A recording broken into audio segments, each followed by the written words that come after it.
លោកអ្នកនាងជាទីមេត្រីនៅក្នុងនីតិស្វែងយល់ពីប្រវត្តិសាស្ត្រកម្ពុជានាសប្តាហ៍នេះ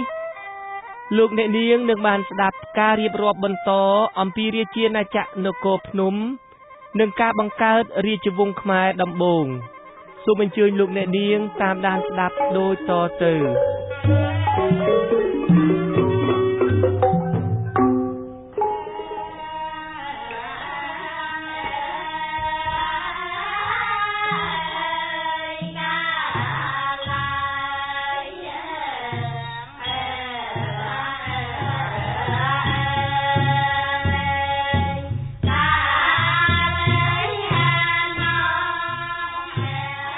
ស្នងរាជបន្តពីព្រះបាទកៅឌិញគឺជាកូនចៅរបស់ព្រះអង្គក្នុងនោះមានព្រះបាទហ៊ុនផានហួងដែលជាព្រះរាជាមួយអង្គខ្លាំងពូកែមានកលល្បិចក្នុងការធ្វើសង្គ្រាមពង្រឹងអំណាចកណ្ដាលហើយវាយពង្រីកអាណាចក្រឲ្យធំទូលាយ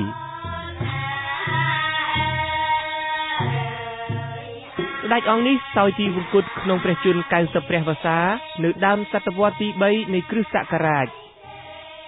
ព្រះរាជបុត្ររបស់ព្រះអង្គព្រះនាមប៉ានត្រូវជ្រើសតាំងឲ្យឡើងស្នងរាជបន្តពីព្រះអង្គប៉ុន្តែព្រះរាជាអង្គថ្មីនេះបានប្រគល់កិច្ចការរដ្ឋទាំងអស់ទៅឲ្យមេទ័ពម្នាក់ឈ្មោះស្រីមេរៈ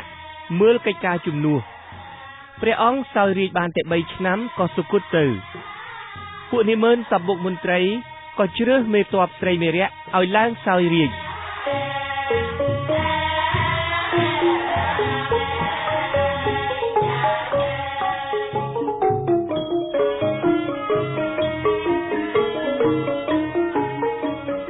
ជាទូទៅព្រះរាជាខ្មែរតែងតែមានព្រះនាម3គឺ1ព្រះនាមកំណើត2ព្រះនាមគ្រងរាជ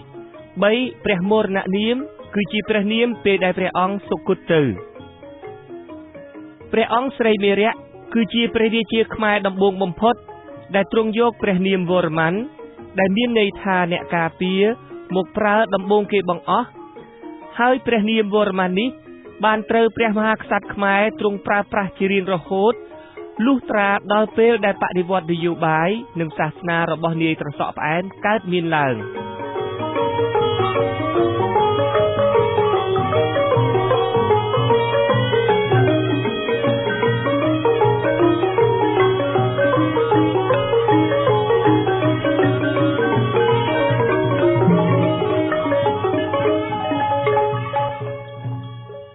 ព្រះបាទស្រីមេរៈជាស្ដេចសឹកដ៏ខ្លាំងពូកែ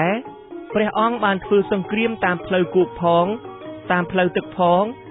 ហើយពង្រឹងអំណាចរបស់ព្រះអង្គលើដែនដីភាគខាងក្រោមគឺកម្ពុជាក្រោមសព្វថ្ងៃ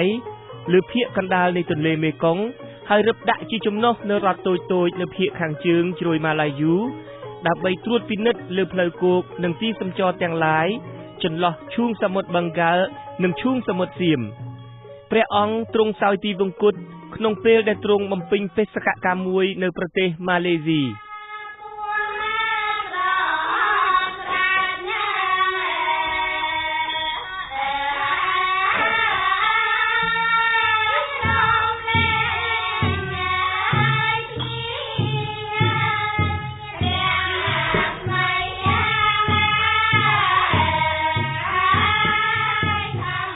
មួយរបស់ព្រះអង្គព្រះនាមប៉ានឆាន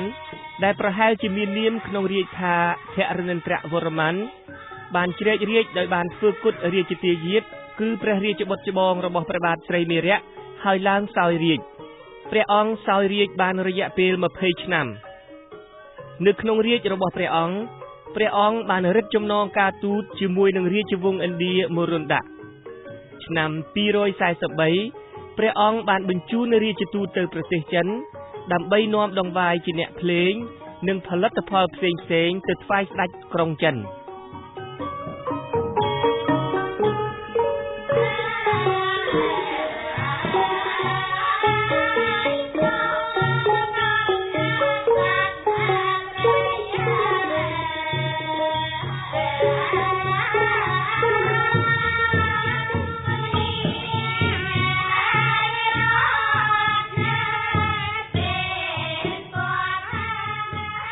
គឺនៅក្នុងរាជព្រះអង្គសានឆាននេះហើយដែលបានសាងសិលាចារឹកខ្មែរ ដែលចាស់ជាងគេជាភាសាសំស្ក្រឹតក្នុងដែនសមន្តរដ្ឋមួយរបស់អាណាចក្រនគរភ្នំដែលគេរកឃើញនៅរមណីយដ្ឋានវោកាញ់ក្នុងតំបន់ញាត្រាងប្រទេសវៀតណាមសប្តាហ៍ថ្ងៃនេះ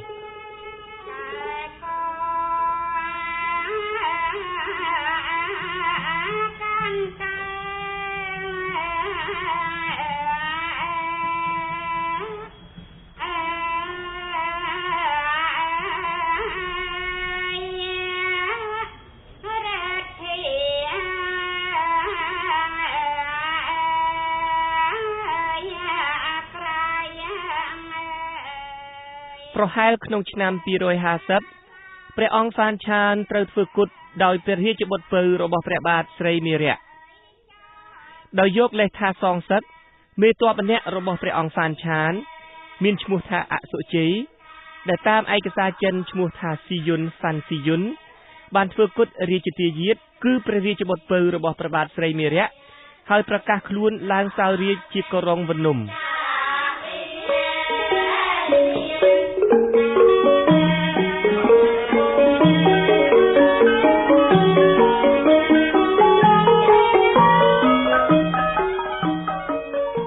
ព្រះបាទហ្វាន់ស៊ីយុនជាព្រះរាជាដែលស្រឡាញ់សន្តិភាពទ្រង់យកព្រះទ័យទុកដាក់និងព្រះរាជភារកិច្ចរបស់ព្រះអង្គយ៉ាងខ្លាំងដើម្បីរក្សាកិត្យានុភាពរបស់ព្រះអង្គបានប្រើប្រាស់ការទូតច្រើនជាងកម្លាំងទ័ព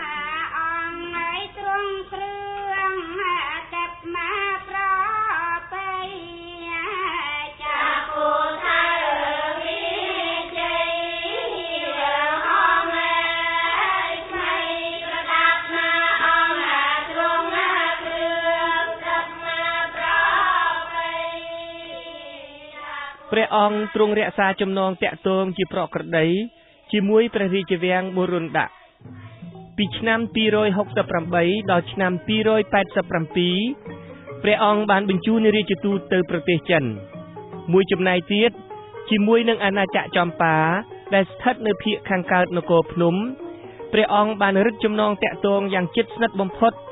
រហូតដល់គេជឿបានថាប្រហែលជាព្រះអង្គបានពង្រីកអធិរាជភាពរបស់ព្រះអង្គលើប្រទេសចម្ប៉ានោះថែមទៀតផង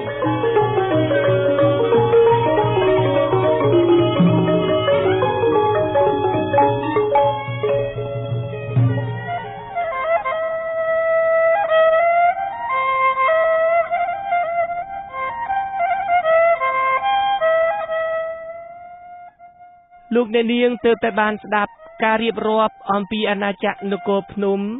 និងការបង្កើតរាជវង្សខ្មែរដំបូងនៅសប្តាហ៍ក្រោយលោកអ្នកនាងនឹងបានស្ដាប់ការទទួលឥទ្ធិពលឥណ្ឌាលើកទី2សូមអញ្ជើញលោកអ្នកនាងរងចាំតាមដានស្ដាប់កុំបីខានឡើយ